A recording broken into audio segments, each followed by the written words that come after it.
मौलाना तौकीर रजा अपनी नफरती जुबान की वजह से हमेशा विवादों में रहते हैं। वहीं विवाद जिसकी वजह से कांग्रेस को समर्थन देने की बात कहकर उन्होंने कांग्रेस की मुश्किलें बढ़ा दी। मुझे उस वक्त से डर लगता है जिस दिन मेरा ये नौजवान कानून अपने हाथ में ले लेगा। वीडियो हो गई कंप्लीट हो गई। जिस दिन ये नौजवान ये कानून हो गया और कानून अपने हाथ में लेने पर मजबूर हो गया तो तुम्हें हिंदुस्तान में कहीं पनाह नहीं मिलेगी।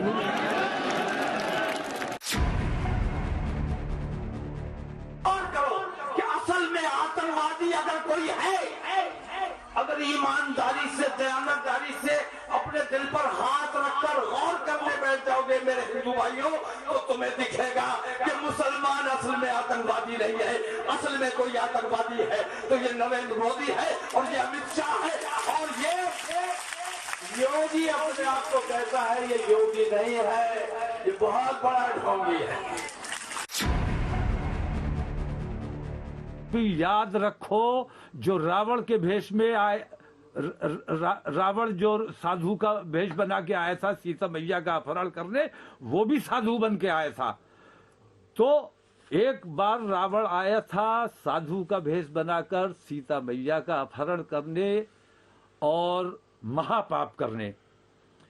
आज ये साधु उसी रावण का, उसी के वंशज हैं, उसी के पैरोकार हैं।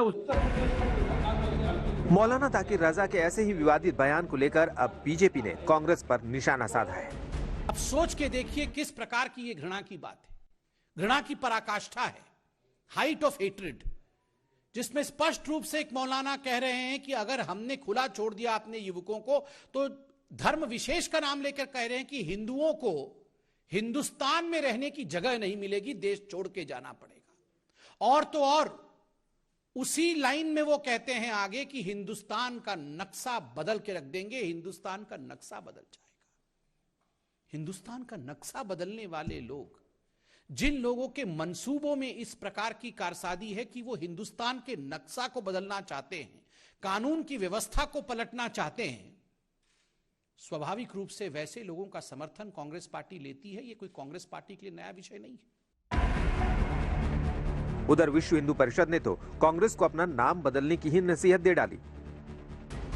तौकीर रजा जिसने बरेली के अंदर किस तरह से इस्लामिक जिहादियों की फोर्स के सामने उस हजारों की संख्या में उपस्थित उन जिहादियों के जनसमूह को संबोधित करते हुए उसने कहा था कि अगर मुसलमानों के यूथ खड़े हो गए तो भारत में हिंदुओं को छुपने की जगह नहीं मिलेगी। ऐसे लोगों को कांग्रेस अपने गले लगा रही है। मुझे लगता है उसका नाम तो इत्तेहाद मिल्लत है। कांग्रेस को अब इसको इत्तेहाद मुसलमीन रख लेना चाहिए अपना नाम। दरअसल मौलाना तौकीर रजा अपनी बदजुबानी के लिए कई बार कानून के फंदे में फंस चुके हैं। नफरती भाषणों के चलते विवादों में रहते हैं। हालांकि अब उनका क्या कहना है, सुनिए। उत्तर प्रदेश को हमें जिम्मेदार हाथों में देना है।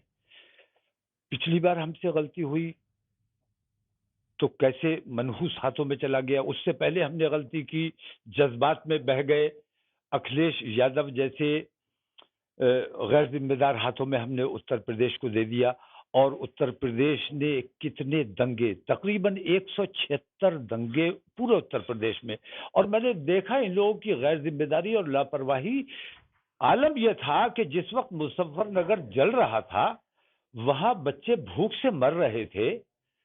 मैंने खुद अपनी आंखों से जाके देखा था कि हमारे जिनके शौहर कत्ल कर दिए गए उनकी औरतें टेंटों में इद्दत गुजार रही थी। जी। उन टेंटों पे भी इन्होंने बुलडोजर चलवाए थे, आपको याद होगा।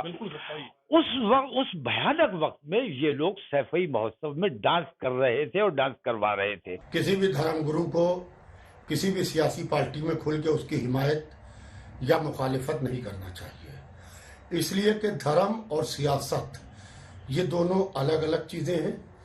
और धर्म गुरु को अपनी हद में रहना चाहिए, सियासतदान को अपनी लक्ष्मण रेखा में रहना चाहिए। जो लोग धर्म और मजहब को एक साथ जोड़ के धर्मगुरुओं से चाहते हैं कि वो हमारी फायदे के लिए हमें बयान दे दे, उससे हमारी पार्टी को फायदा पहुंच जाएगा। मेरे ख्याल से मेरा मानना है कि इससे उस पार्टी को नुकसान तो पहुंच सकता है मगर फायदा नहीं पहुंच सकता।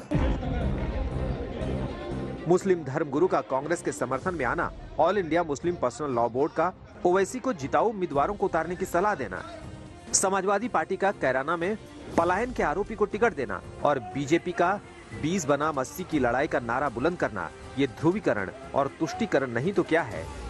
लेकिन सवाल ये है कि सियासी दांवपेच के बीच मुसलमान खुद को कहां खड़ा देख रहा है। आज तक ब्यूरो।